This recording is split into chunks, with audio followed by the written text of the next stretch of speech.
거룩한 공교회와 성도의 교제와 죄를 용서받는 것과 몸의 부활과 영생을 믿습니다. 아멘. 오늘 우리에게 주시는 하나님의 귀한 말씀은 요한복음서 1장 22절에서 24절까지의 말씀입니다. 요한복음서 1장 22절에서 24절, 제가 가진 신약성경 142페이지입니다.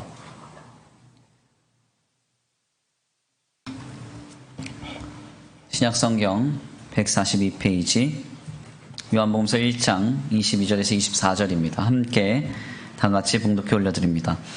또 말하되 누구냐 우리를 보낸 이들에게 대답하게 하라. 너는 내게 대하여 무엇이라 하느냐. 이르되 나는 선지자 이사야의 말과 같이 주의 길을 곱게 하라고 광야에서 외치는 자의 소리로라 하니라. 그들은 바리새인들이 보낸 자라. 아멘. 할렐루야. 네, 할렐루야. 네, 오늘도 하나님이 예비하신 귀한 은혜가 있는 줄 믿습니다. 귀한 시간 하나님의 은혜로 새롭게 되시고 하나님의 귀한 말씀 가운데 힘을 얻고 변화받는 귀한 시간 되시길 간절히 축원합니다. 우리 옆에 계신 분들과 함께 인사하겠습니다. 다 잘 되고 있습니다. 하나님이 하십니다. 시작. 다 잘 되고 있습니다. 하나님이 하십니다. 아멘. 다시 한번 믿음으로 선포합니다. 주님께 속한 자가 됩시다. 하나님께 속한 자가 됩시다. 시작.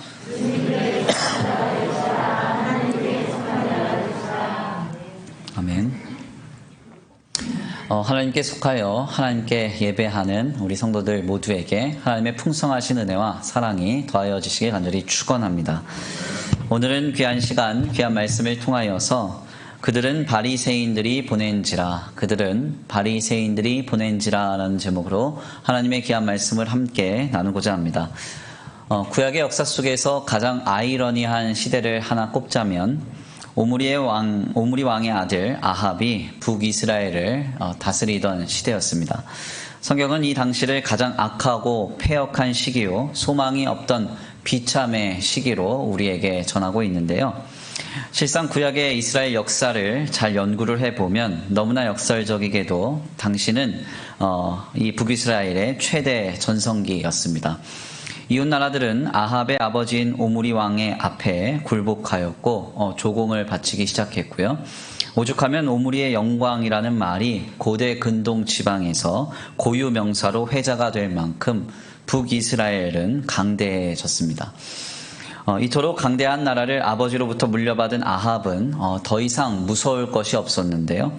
그래서 그의 처인 이세벨과 함께 하나님 보시기에 더더욱 악행을 행하면서 하나님 앞에 죄를 범하기 시작합니다. 결국 정치와 경제 그리고 사회적으로는 부국강병을 이뤘지만 신앙적으로는 너무나 처참하게 무너졌던 시대가 바로 이 아합 왕의 시대였던 것입니다. 하나님은 이러한 시대를 가만히 내버려 두시지 않았습니다. 다만 주님은 계속해서 하나님의 사람들을 보내셔서 당시의 시대를 새롭게 하시고자 하셨죠. 그래서 이때 등장하는 가장 위대한 선지자 중에 한 사람이 바로 엘리야이고 그의 제자가 바로 엘리사입니다. 그러니까 엘리야와 엘리사는 세상적으로 가장 번성한 시기를 지냈지만 영적으로는 가장 비참한 시기에 하나님의 큰 일을 감당하기 위해 세워진 주님의 선지자였던 것입니다. 실상 당시 엘리야와 엘리사의 신앙적인 몸부림은 처절했습니다. 시대의 풍요로움 앞에서 하나님 앞에 선 거룩과 성결을 외치는 그들의 모습은 딱 비아냥되기가 좋았습니다. 오죽하면 엘리야의 2배의 영감을 받았다고 하는 선지자 엘리사의 모습을 보고 어린아이들조차 이 대머리야 올라가라, 이 대머리야 올라가라 라고 그렇게 그들을 놀렸습니다. 그러니까 어린아이들조차 선지자를 두려워하거나 경외하지 않고 쉽게 놀려댔던 그 시대, 이렇게도 하나님을 신앙하는 사람들과 그들의 믿음이 놀림거리가 되었던 시대, 하늘에서 불이 떨어져서 하나님의 하나님 되심이 증거가 되고 3년 반 동안이나 내리지 않았던 비가 내림으로 하나님의 하나님 되심이 나타나도 하나님의 사람들과 신앙이 놀림거리가 되며 무시당했던 그 시대가 바로 이 아합 왕의 시대였던 것입니다. 저는 이러한 아합 왕의 시대가 지금으로부터 수천 년 전에 이미 지나간 시대라고 생각하지 않습니다. 이는 바로 오늘 우리의 시대와 같습니다. 우리의 주변을 한번 보십시오. 하나님을 모르고 죄와 악으로 치달아가도 얼마나 승승장구하는 인생이 많습니까? 하물며 하나님을 경홀히 여기며 주의 교회와 성도들을 만홀히 여기는 이 시대 가운데 얼마나 많은 사람들이 형통하며 풍성한 인생을 누리고 있습니까? 그러니까 이러한 시대의 시류는 아합 왕의 시대나 지금이나 변함없이 매몰차게 우리의 신앙을 지금 뒤흔들며 어렵게 하고 있는 것입니다. 결국 이러한 현실 앞에서 우리는 시편 73편의 기자의 표현처럼 때때로 낭망하며 낙심할 수밖에 없습니다. 시편 73편 기자의 고백입니다. 제가 한번 읽어드리겠습니다. 나는 거의 넘어질 뻔하였고 나의 걸음이 미끄러질 뻔하였으니 이는 내가 악인의 형통함을 보고 오만한 자를 질투하였음이로다. 시편 73편 기자는 하나님을 떠난 자들이 어느 인생과 같이 고통도 없고 고난이 없는 것을 보면서 시험에 들어버렸습니다. 하나님을 떠났다고 하면, 그리고 주님을 떠나 죄와 악으로 치달았다고 하면 그들의 인생은 어렵고 고단하며 힘든 일이 많아야 하지 않겠습니까? 그런데 이런 일은 그들의 인생 속에서 전혀 찾아볼 수가 없었던 것입니다. 오히려 하나님을 떠난 이들이 더욱 강건하여 거만히 행하고 하나님 안에 있는 신실한 자들을 비웃고 다녔다는 겁니다. 시편 12절의 고백은 시편 73편 12절의 고백은 더 설상가상으로 치달습니다. 12절인데요. 제가 다시 한번 읽어드립니다. 볼지어다 이들은 악인이라도 항상 평안하고 재물은 더욱 불어나도다. 악인인데요. 항상 평안하답니다. 그리고 재물은 더욱 불어나고 있답니다. 이것이 얼마나 기가 막힌 일입니까? 시편 기자에 있어서 이는 얼마나 큰 시험으로 그에게 다가왔던지 그는 거의 미끄러질 뻔하였다고 자신의 상태를 고백하는데요. 이 표현은 원어를 잘 들여다보면 하나님을 향한 신앙에서 돌이키는 배교를 뜻하는 아주 무서운 말입니다. 이러한 지경이다 보니 시편 73편의 기자는 자신의 신앙의 허망함을 고백하고 한탄합니다. 내가 내 마음을 깨끗하게 하며 내 손을 씻어 무죄하다 한 것이 실로 헛되도다. 자신의 신앙이 헛된 것 같답니다. 자신의 신앙이 허망하다고 이렇게 말하고 있는 겁니다. 이는 시편 73편 기자의 고백만이 아닙니다. 나라와 민족을 위해 시대에 쓰임을 받았던 눈물의 선지자 예레미야 역시도 동일한 의문을 고백하기도 했습니다. 예레미야서 12장 1절인데요. 제가 그 내용의 일부를 잠시 읽어드리겠습니다. 악한 자의 길이 형통하며 반역한 자가 다 평안함은 무슨 까닭입니까? 예레미야 선지자는 시대의 악을 보면서 악인들의 형통함을 보면서 풍요로움을 보면서 얼마나 그 마음이 어려웠던지 하나님께 묻습니다. 악한 자의 길이 형통하며 반역한 자가 다 평안함은 도대체 무슨 까닭입니까?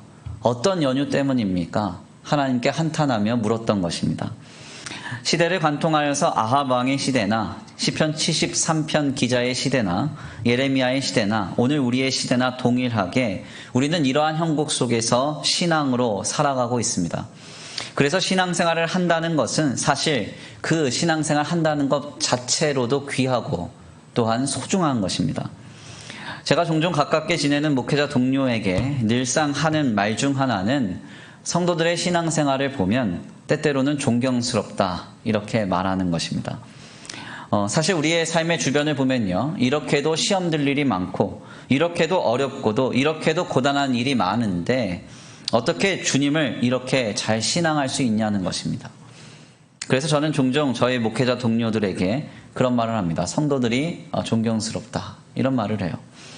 결국 우리의 신앙이란 그가 어떻게 행하고 행하지 않고의 문제가 아니라 오늘 우리 안에서 세상과 지탄, 세상의 지탄 그리고 비난과 각종 시험거리를 떠안고서도 예수 그리스도를 통하여 우리를 구원하신 하나님을 믿고 바란다는 것만으로도 기적과 같고 감사하며 감격스러운 일이라는 사실을 우리는 잊지 말아야 합니다. 그러나 우리가 여기에서 그쳐서는 안 됩니다. 믿는다는 것에만 우리가 만족하고요. 자기 위안을 삼는다면 날마다 휘몰아치는 시대의 강력한 도전 앞에서 그리고 인생의 거친 파고 앞에서 우리는 많이 아프고 또 많이 다치고 많이 무너질 것입니다. 그래서 여기에서 성도에게 있어 꼭 필수적으로 필요한 것이 바로 엘리사의 요구입니다. 아합 왕의 시대를 살았던 엘리사가 어떻게 요구합니까? 열왕기하 2장 9절입니다. 함께 다 같이 한번 봉독해 올려드리겠습니다. 열왕기하 2장 9절인데요. 함께 봉독합니다. 시작.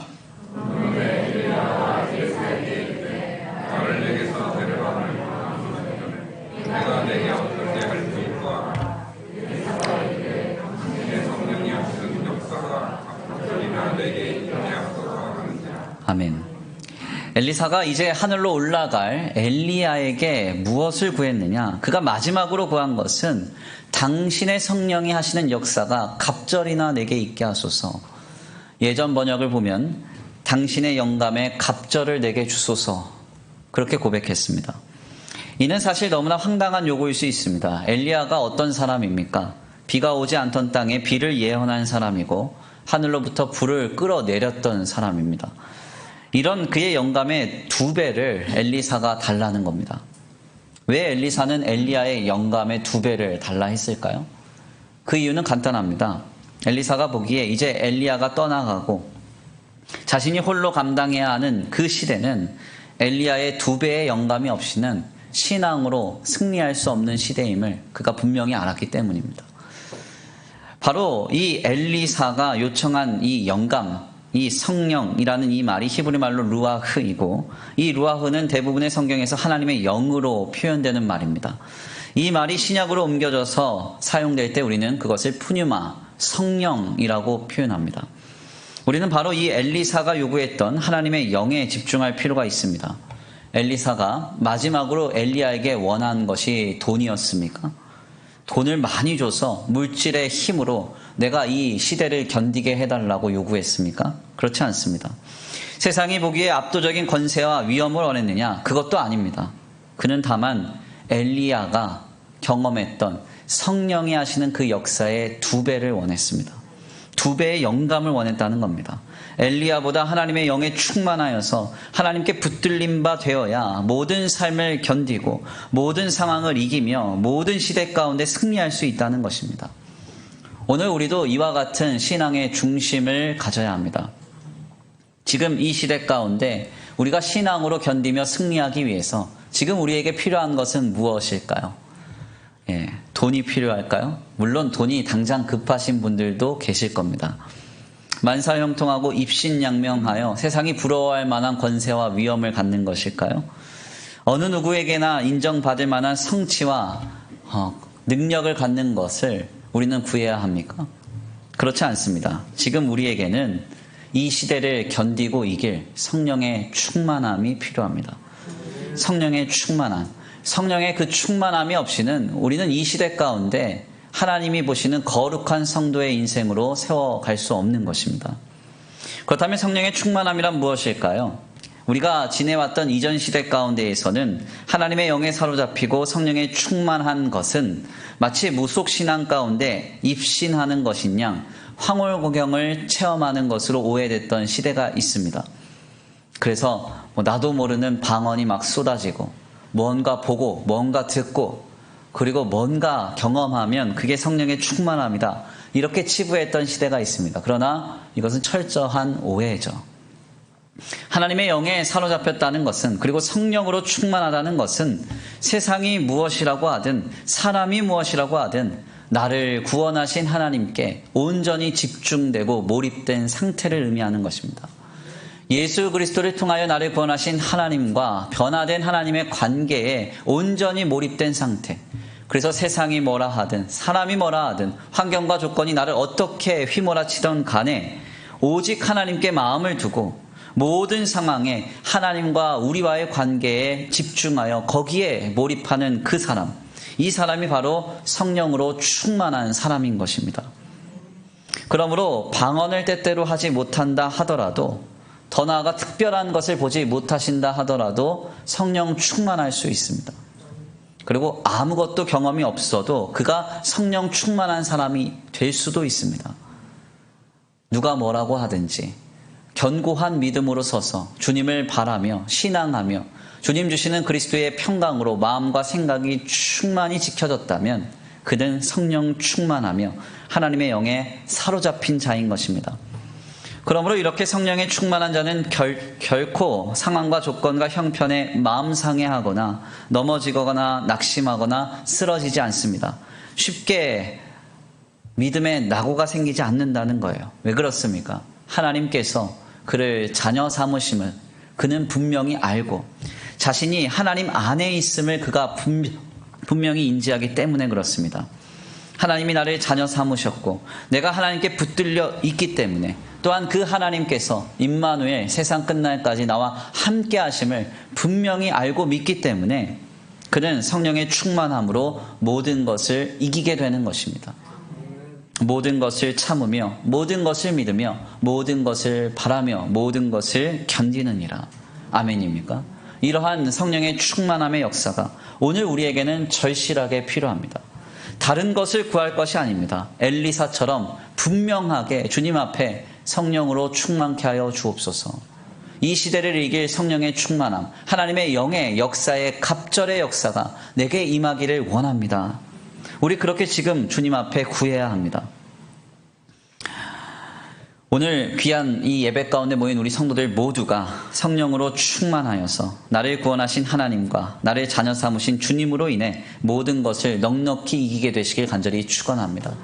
그 역사의 주인공 되시길 간절히 축원합니다. 오늘 본문의 말씀은 특별히 바리새인들이 보낸 자들과 세례 요한이 대담을 나누는 장면을 우리에게 전합니다.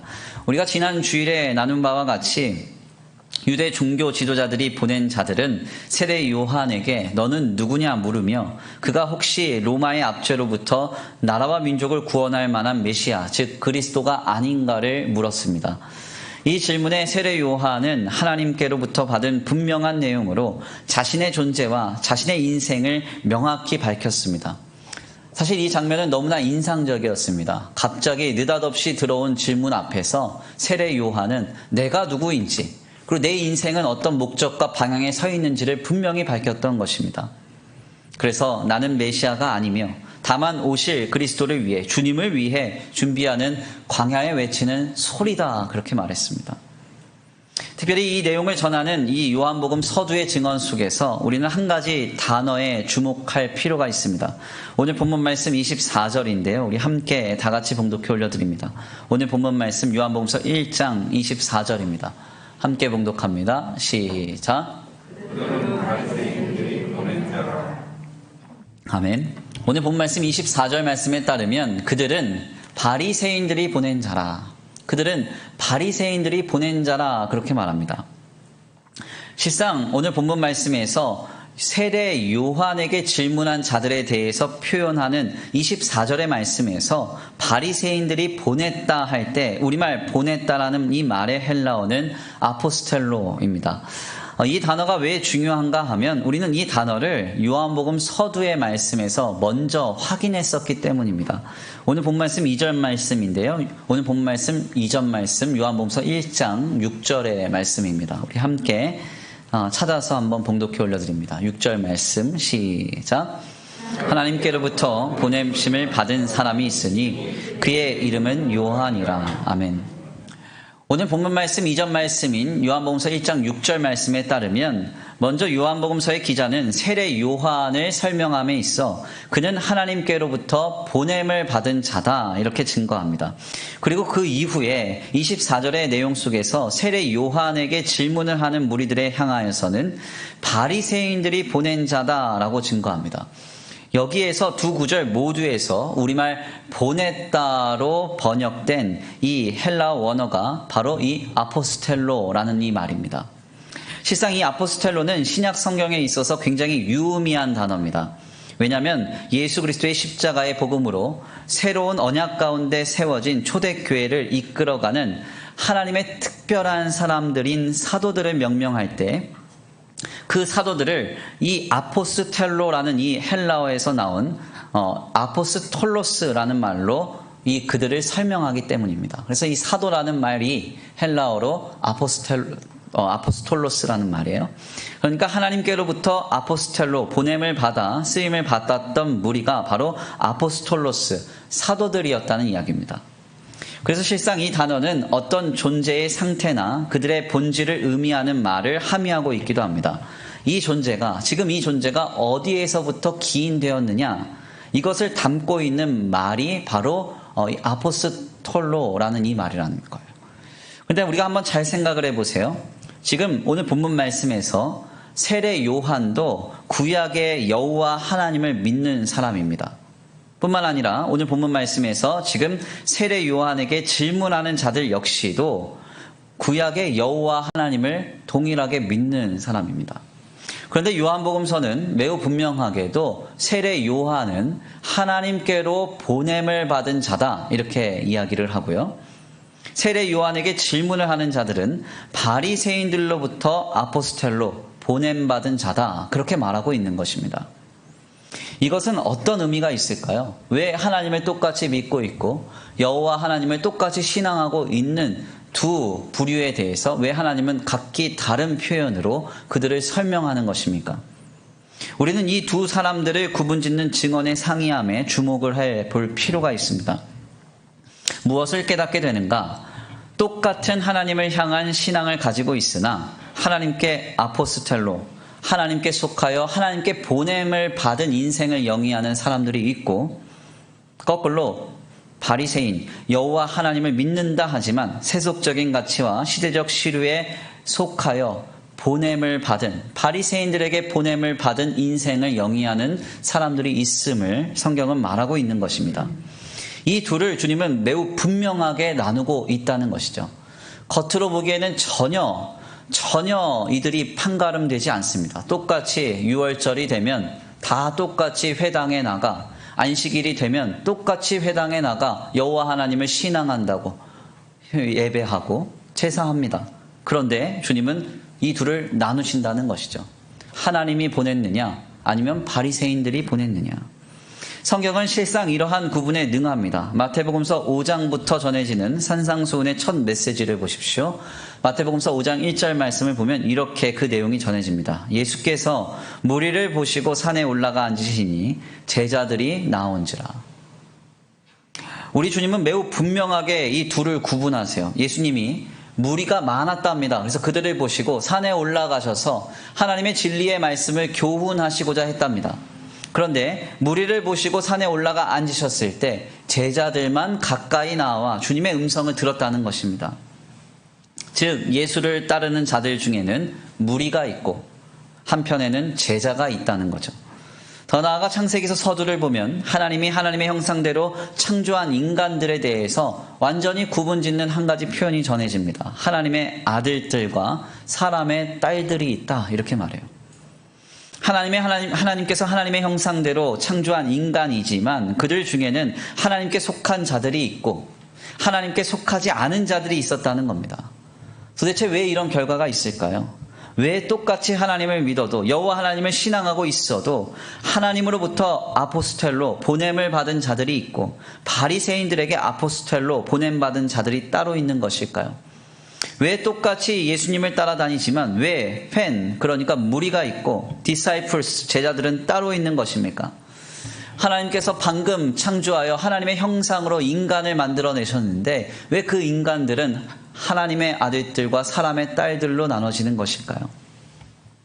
여기에는 아주 본질적인 이유가 한 가지 있습니다. 그것은 바로 성령의 충만함입니다. 성령의 충만함.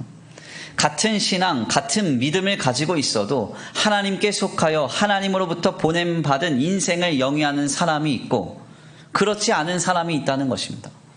주님을 따른다고 하지만 주님을 향하여서 무리처럼 주님을 따르는 사람이 있고 제자처럼 주님을 따르는 사람이 있다는 것입니다. 성령으로 충만하여 자신이 하나님께 속하였음을 알고 자신이 하나님의 자녀가 되었음을 분명하게 각인하고 인지함으로 인생의 방향과 인생의 목적을 분명하게 설정하고 아름답게, 거룩하게, 경건하게 자신의 삶을 영위하는 사람들과 그렇지 않은 사람들이 있다는 것입니다. 성령에 충만하지 않은 인생들은 언제나 어디서나 그들의 신앙과 정체성이 흔들리고 배교될 수밖에 없음을 주님이 경고하시는 것이죠. 예수님께서 종려일에 예루살렘 입성하시는 것 보십시오. 예수님이 그 예루살렘 성에 십자가를 지시러 입성하실 때요, 얼마나 많은 무리들이 모였습니까? 호산나 다윗의 자손이요, 온 성이 진동했다 그랬어요. 유대 종교 지도자들이 놀랬습니다. 뭔 일이 일어났나 하고. 호산나 다윗의 자손을 이어 외치면서 종려나무 가지를 흔들면서 자신의 옷가지를 깔면서 어린 나귀 새끼를 타고 오신 예수님을 영접했습니다. 그러나 그들은 주님이 십자가를 지시는 현장에서 돌변하여 주의 십자가 지심을 마땅히 여겼습니다. 무리는 쉽게 돌변합니다. 시대의 시류에 쉽게 물듭니다. 자신의 신앙과 정체성이 이리저리로 쉽게 흔들리고 때때로는 하나님을 배교하기도 합니다. 그래서 하나님의 아들들에 속한 자가 아니라 사람의 딸들에 속한 자로서의 인생을 영위하기도 하는 것이죠. 오늘 본문 말씀을 통하여서 우리 주님은 우리를 도전하고 계십니다. 지금 우리는 다 예배당에 나와 하나님을 예배하고 있습니다.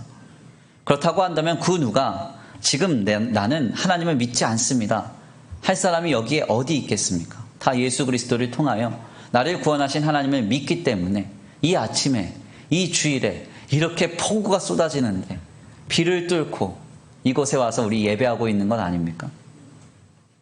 그러나 주님은 우리의 존재와 우리의 정체성이 하나님으로부터 아포스텔로 보냄을 받아 그의 인생이 영위되고 있는지를 묻고 계십니다.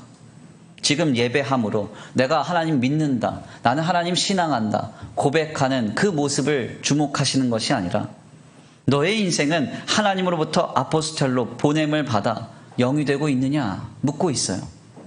아니면 바리새인, 즉 하나님을 믿고는 있지만 세상과 물질, 시대로부터 많이 오염되어 많이 물들어서 신앙의 퇴보를 가진 채로 아포스텔로 보냄을 받아 영위되고 있느냐 주님 묻고 계신 것입니다. 하나님께 속하여 하나님께로부터 보냄을 받은 인생을 사는 성도들은 어떠한 상황과 조건 속에서도 결단코 흔들리지 않을 것입니다. 신앙에 낙오가 있지 않을 것입니다. 그러나 하나님께 속하여 하나님께로부터 보냄을 받은 인생을 살지 않은 성도들은 이런저런 상황과 이슈들에 마음을 쉽게 빼앗기고 늘 흔들리는 인생을 살 것입니다. 그리고 더 나아가 이것이 배교의 위험으로 연결될 수도 있습니다. 세례 요한처럼 하나님께 속하여 하나님께 보냄을 받은 분명한 인생을 사셔야 합니다. 험악한 세월의 파도가 우리를 덮친다 하더라도 우리는 이것을 넉넉히 이겨야 한다는 것입니다. 이것을 위해서 필수적인 것이 있습니다. 그것은 바로 성령의 충만함이에요. 우리의 힘으로 우리의 삶을 우리가 이겨낼 수 없습니다. 이 시대 가운데 우리가 우리의 고집과 우리의 능력으로 우리의 신앙을 견고히 세울 수 없습니다. 성령의 충만함만이 모든 것을 이기게 합니다. 우리의 승리가 바로 여기에 있다는 것입니다. 그러므로 이를 위해서 우리가 회복해야 할 것은 다른 것이 아닙니다. 바로 오늘 우리가 하나님께 속하여 하나님께로부터 아포스텔로 보냄받은 인생임을 분명하게 견지하게 할 성령의 충만함을 사모하고 그 하나님의 영에 지금 우리가 온전히 사로잡혀야 한다는 것입니다. 아멘입니까? 오늘 이 주일 성령 충만함이 우리에게 은혜 가운데 임하게 되길 간절히 축원합니다. 그렇다면 성도는 어떻게 성령 충만함을 도모할 수 있을까요? 우리는 그 해답을 설교의 서두에서 험악한 세상의 현장 속에 신앙이 흔들렸던 성경 기자의 증언을 통해서 그 해답을 얻으려고 합니다. 먼저 첫 번째로는 성도가 주의 성소로 나아가야 한다는 것입니다. 시편 73편 17절의 고백입니다. 제가 고백해 올려드리겠습니다.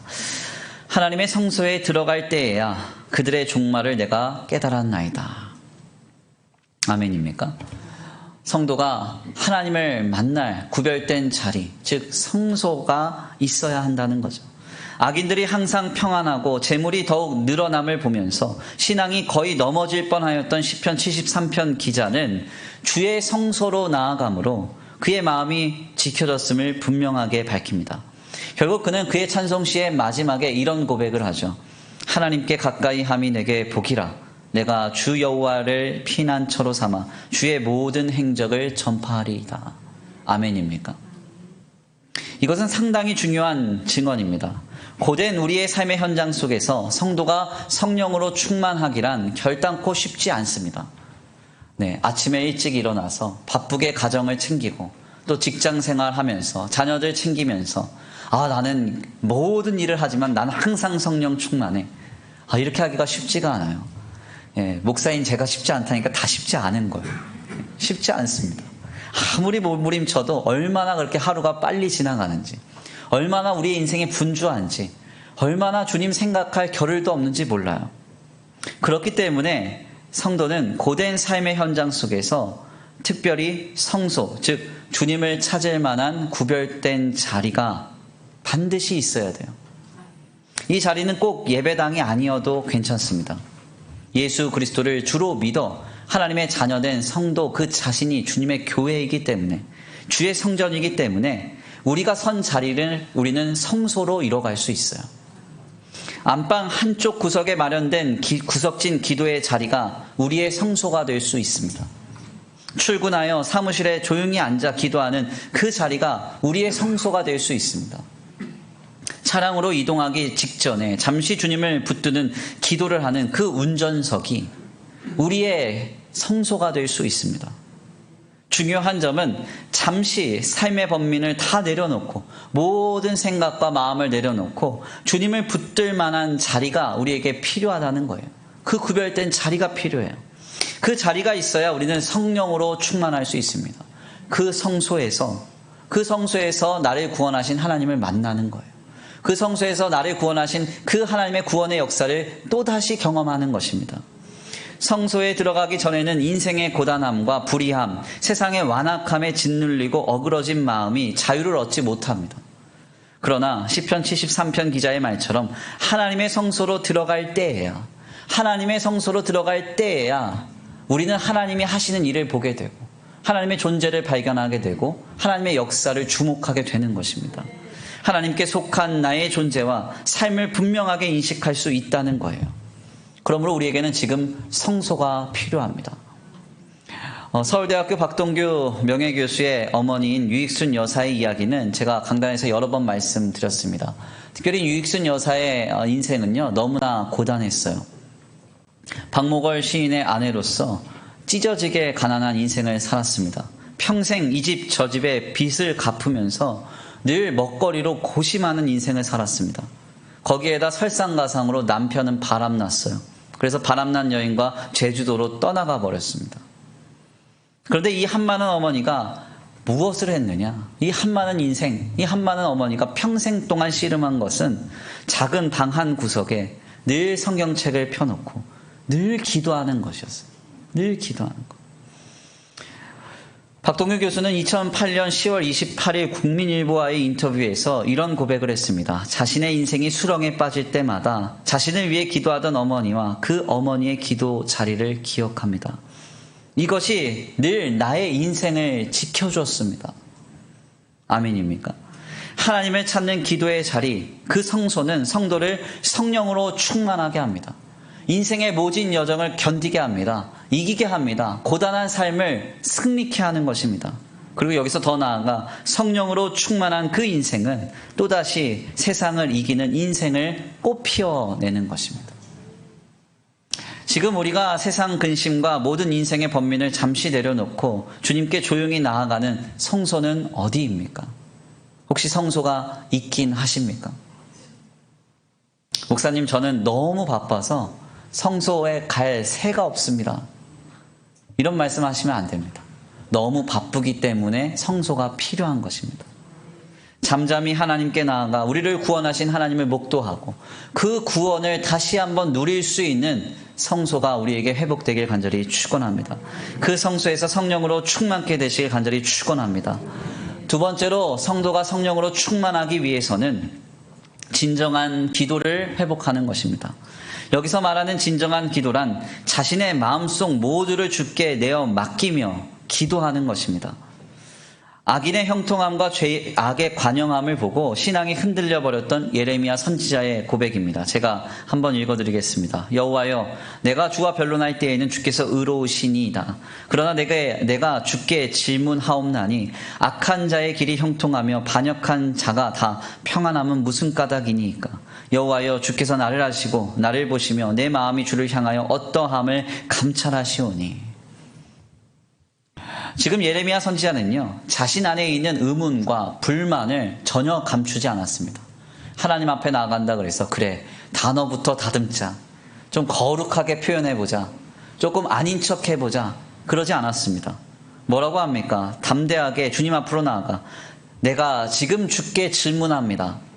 대체 왜 이런 일이 일어나는 것입니까? 어떤 까닭입니까? 무슨 이유입니까? 주님께 담대하게 묻습니다. 이것이 바로 우리의 기도입니다. 우리의 기도. 종종 우리의 기도가요, 너무나 많은 격식과 틀에 갖춰져 있습니다. 저도 어린 시절에 그렇게 배웠습니다. 기도하려고 하면 일로 와, 일로 와, 무릎 꿇어. 두 손 모으고 눈 감아. 뭐 이렇게 해서 조용한 장소에 어떻게 기도하고 어떤 형식으로 기도하고 뭐 이런 거 늘 배워왔습니다. 그래서 우리의 기도가 종종 단어나 어떤 문구를 지나치게 의식하거나 혹은 나의 기도가 누군가에게 어떻게 평가되고 혹은 어떻게 들려질까를 고심하면서 기도하는 경우가 상당히 많습니다. 그러나 우리의 기도는 이와 같이 하는 것이 아닙니다. 기도는 어린아이와 같이 하는 거예요. 내 마음을 숨기지 않고 가감없이 내 안에 있는 모든 것을 주께 내어놓는 것입니다. 어린아이가 부모에게 뭔가 요청할 때 보세요. 얼마나 떼를 씁니까? 마트에 장난감 코너 한번 가보세요. 애들이 그냥 뒹굴어 다녀. 엄마 안 사주면 당장 뭐 세상이 무너질 것처럼. 저희 애만 그런가요? 네. 그렇지 않습니까? 막 떼굴떼굴 굴르잖아요. 사달라고. 이게 바로 우리의 기도예요. 하늘 아버지 앞에 우리가 기도할 때 이렇게 기도해야 됩니다. 너 예수께 조용히 나가 내 마음을 쏟아놓으라. 늘 은밀히 계시는 주님 큰 은혜를 베푸시리. 마음을 쏟아놓을 때 큰 은혜가 베풀어지는 거예요. 우리에게 은혜가 쏟아지는 것, 이 진정한 기도 가운데 나타나는 것입니다. 바로 여기에서 성령 충만의 비결이 있습니다. 답답한 일이 있습니까? 답답하다고 주님 앞에 나아가셔야 돼요. 담대하게 말씀하셔야 돼요. 어려운 일이 있습니까? 어렵다고 주님께 마음을 토해 놓으셔야 됩니다. 다윗의 토설 기도를 한번 들어보세요. 시편의 내용을 보면 가끔 토설 기도가 나와요. 악인이 자기를 괴롭혔을 때 얼마나 속상한지 막 하나님 앞에 막 저주를 퍼부어요. 힘들다고.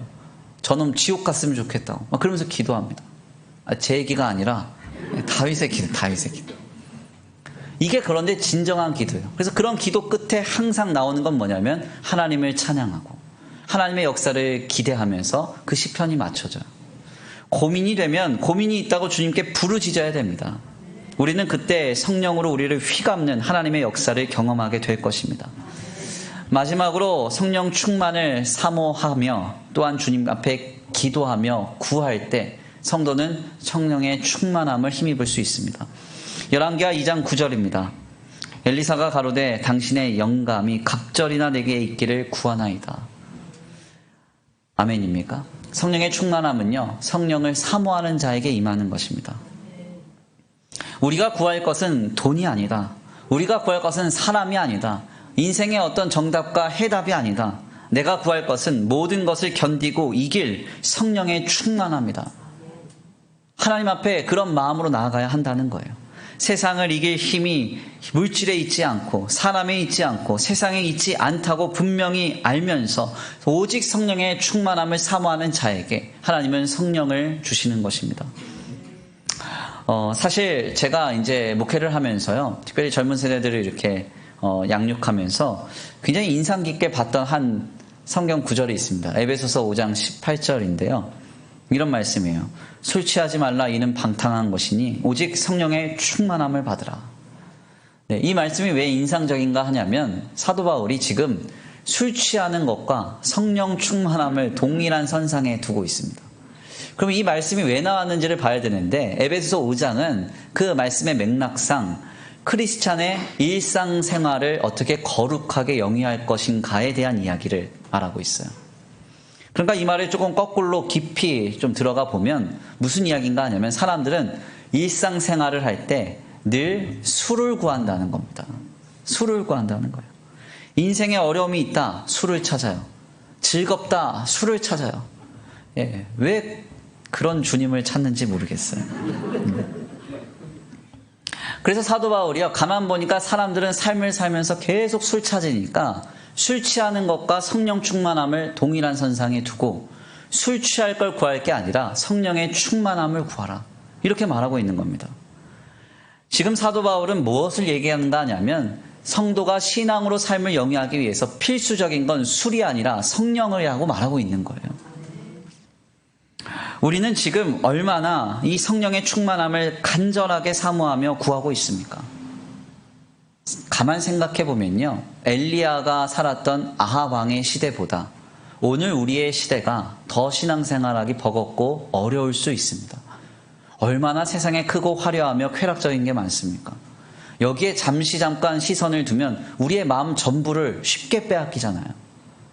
얼마나 고단하고 어려운 일이 많습니까? 불의하고 부정한 일도 얼마나 두드러지게 우리에게 발견됩니까? 그러니까 아합 왕의 시대보다 오늘 우리의 시대가 더 믿음 생활하기가 어려운 시대일 수 있어요.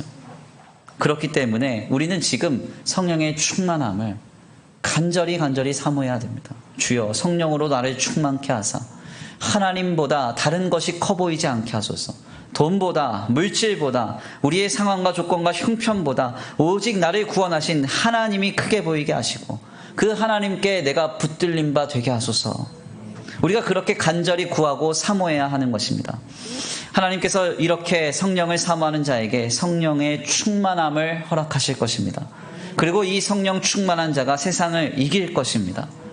이 성령 충만한 저와 우리 성도들 모두가 되시길 간절히 축원합니다. 귀한 말씀을 정리하겠습니다. 오늘 본문 말씀에서 주님은 너희는 아포스톨로 누구에게 속하여 누가 보낸 인생을 영위하고 있느냐 우리에게 묻고 계십니다. 세례 요한은 하나님을 믿었던 사람입니다. 그러나 동일하게도 요한에게 질문한 자들 역시도 여호와 하나님을 믿었던 자들이었습니다.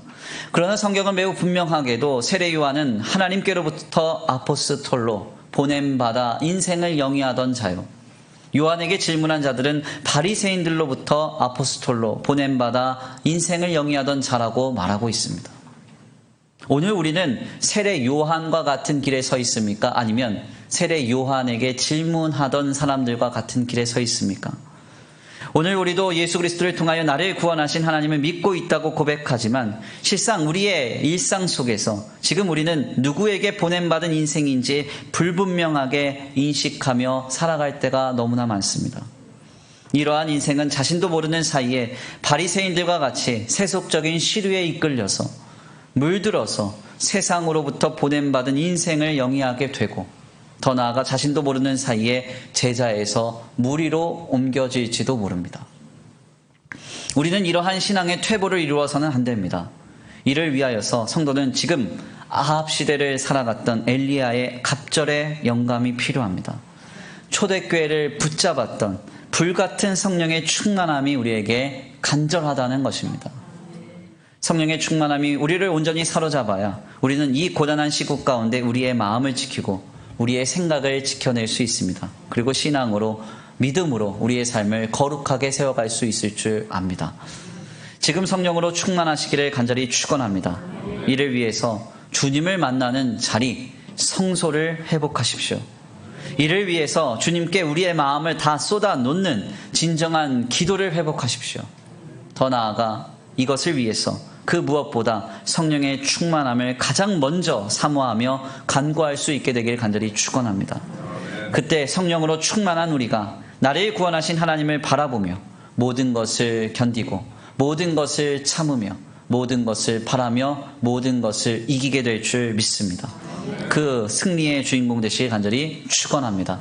우리 이 시간 다 같이 귀한 말씀 붙들고 함께 기도 올려드립니다. 우리 다 같이 이 시간 기도하시겠는데요, 찬양의 가사를 생각하시면서 함께 고백하기 원합니다. 하나님, 그렇습니다. 내가 지금 이 시대 가운데 승리하기 위해서 성령의 충만함이 간절합니다. 성령에 충만하지 않고서는 이 시대를 이길 수 없고 우리의 삶을 견딜 수 없사오니 주님, 성령으로 충만하게 하사 나를 구원하신 하나님께 내 마음을 두게 하시고 나를 구속하신 그 하나님의 역사 가운데 내 마음이 붙들린 바 되어 모든 것을 참으며 모든 것을 바라며 모든 것을 믿으며 모든 것을 견디며 모든 것을 승리하는 우리의 삶이 되게 하여 주시옵소서. 우리 이 시간 간구하고 소원하시면서 귀한 찬양으로 함께 결단하겠습니다. 허무한 시절 지날 때, 깊은 한숨 내쉴 때 고백합니다. 허무한 시절 지날 때, 깊은 한숨 내쉴 때, 그런 풍경 보시며 단식하는 분인데 그와 같이 너희를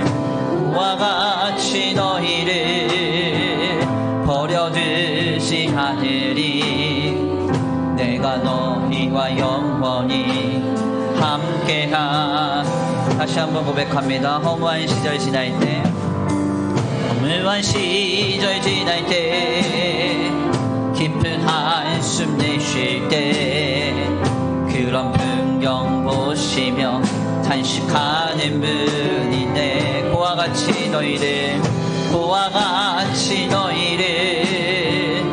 버려두지 않으리. 내가 너희와 영원히 함께하리. 성령이 오셨네. 성령이 오셨네. 성령이 오셨네.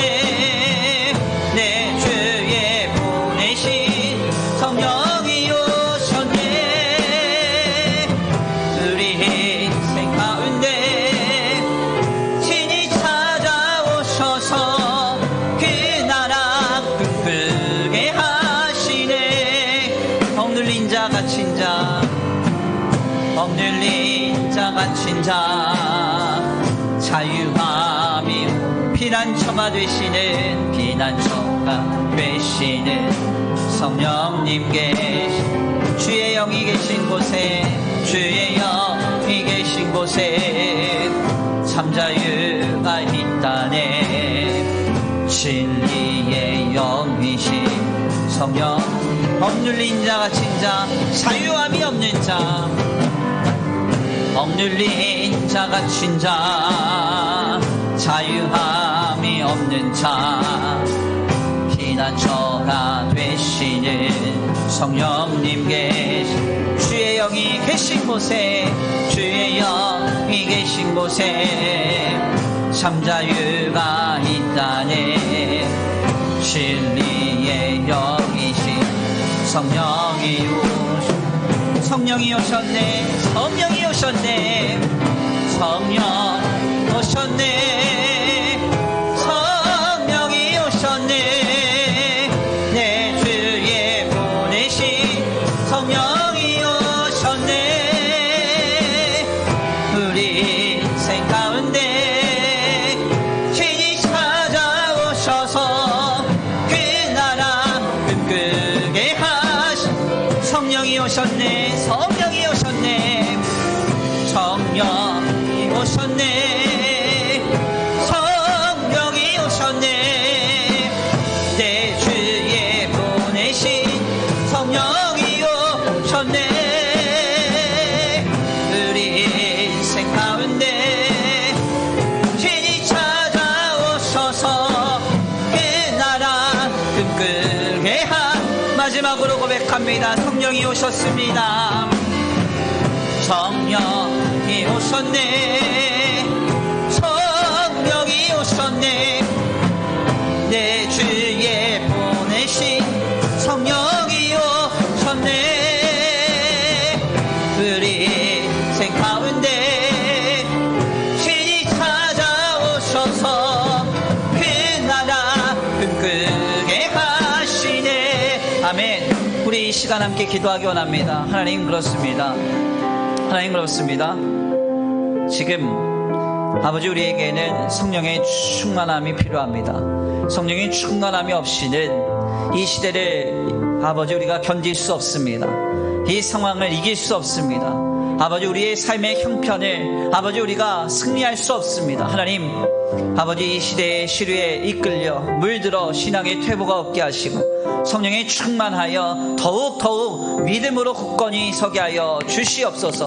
우리 이 시간 간구하고 소원하시면서 주여 한번 부르시고 말씀 붙들고 기도 올려드립니다. 주여 한번 부르시고 기도합니다. 주여!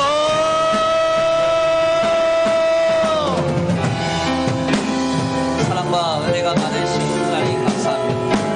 오늘 귀한 시간, 귀한 자리로 주님 앞에 나와 주의 귀한 말씀 상복케 하시니 감사합니다. 하나님, 아버지, 지금 우리에게는 성령의 충만함이 필요합니다. 성령의 충만함이 필요합니다. 아버지, 하나님보다 돈을 더 크게 보고 하나님보다 우리의 상황과 조건과 형편을 더 크게 보는 아버지, 그런 상태에서 벗어나 나를 구원하신 하나님을 아버지 온전히 바라며 아버지, 오직 하나님만이 가장 크고 귀하게 여기는 우리 중심, 그 성령의 충만함이 회복되기를 원합니다. 회복되기를 원합니다. 성령으로 충만케 되기를 원합니다. 주님 역사하여 주시고 아버지 인도하여 주옵소서. 주여, 지금 성소로 나아가오니, 지금 주님 앞에 기도하며 간절히 사모하며 나아가오니, 주여 아버지, 우리를 붙들어 주사 아버지 성령으로 충만케 하여 주옵소서. 성령으로 충만케 하여 주옵소서. 성령으로 충만케 하여 주시옵소서. 주님께 붙들림 받기 원합니다. 주님께 붙들림 받기 원합니다. 이 시대에 쉬지 않기 원합니다. 우리의 상황과 조건과 형편에 우리가 눌리고 상처받고 아파하지 않기 원합니다. 성령으로 충만하여 나를 구원하신 하나님 안에서 자유하며 기뻐하며 즐거워하기 원합니다. 지금 역사하여 주시고 지금 인도하여 주옵소서. 함께하여 주시옵소서. 아버지, 도시 주님을 기대합니다. 인도하시 주님을 기대합니다. 역사하시 주님을 기대합니다. 오 하나님, 도와주옵소서. 오 하나님, 역사하여 주옵소서. 오 하나님, 인도하여 주옵소서. 하나님, 간절히 구합니다. 성령이 충만함을 사모합니다. 돈보다 물질보다 다른 어떤 것보다 성령의 충만함을 주시옵소서. 성령이 오셨네. 성령이 오셨네.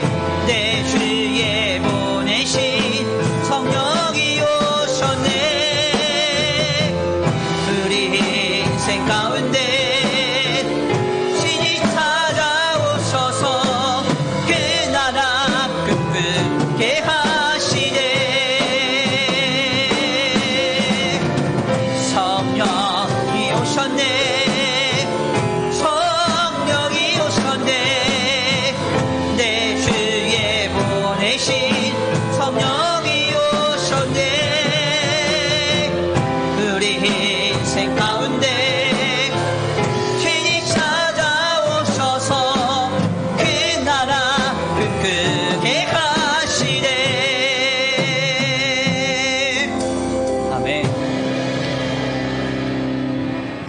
하나님, 감사합니다. 오늘 귀한 자리로 인도하여 주셔서 귀한 말씀 가운데 깨닫게 하시니 감사합니다. 오늘 주님 우리에게 묻고 계십니다. 너는 누구에게 보냄을 받아 영위하는 인생을 살고 있느냐? 주님 묻고 계십니다.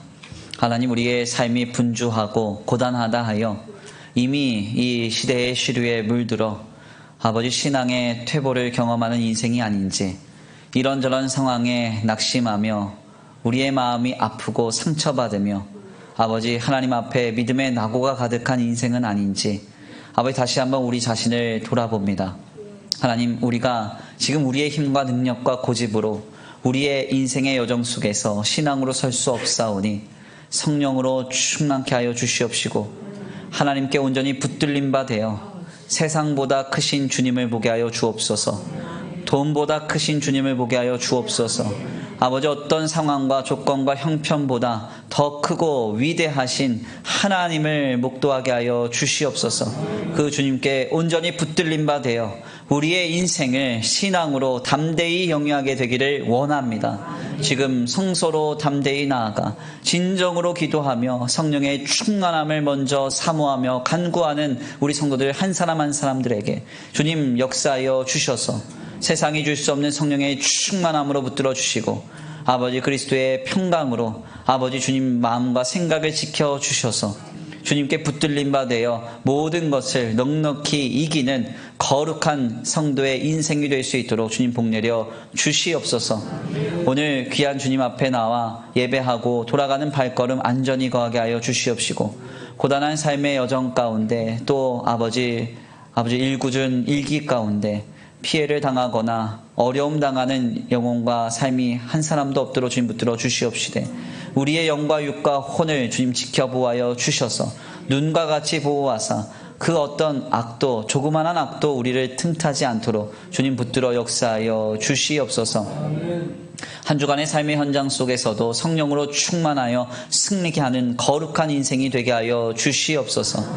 하나님 앞에 귀한 예물 올려드리는 손길 위에 복의 복을 더하여 주시옵시고 하나님 이들의 가정과 생업 위에 하늘의 신령한 복과 땅의 기름진 복으로 덧입혀 주시옵시되 이 예물 쓰여지는 곳곳마다 영혼과 생명이 살아나며 하나님의 나라와 주의 복음을 위해 쓰임받는 복된 예물 되게 하여 주시옵소서. 도우실 줄 믿고 감사함을 올려드리오며 사랑과 은혜가 많으신 우리 구주 예수 그리스도의 이름으로 감사하며 기도 올려드립니다.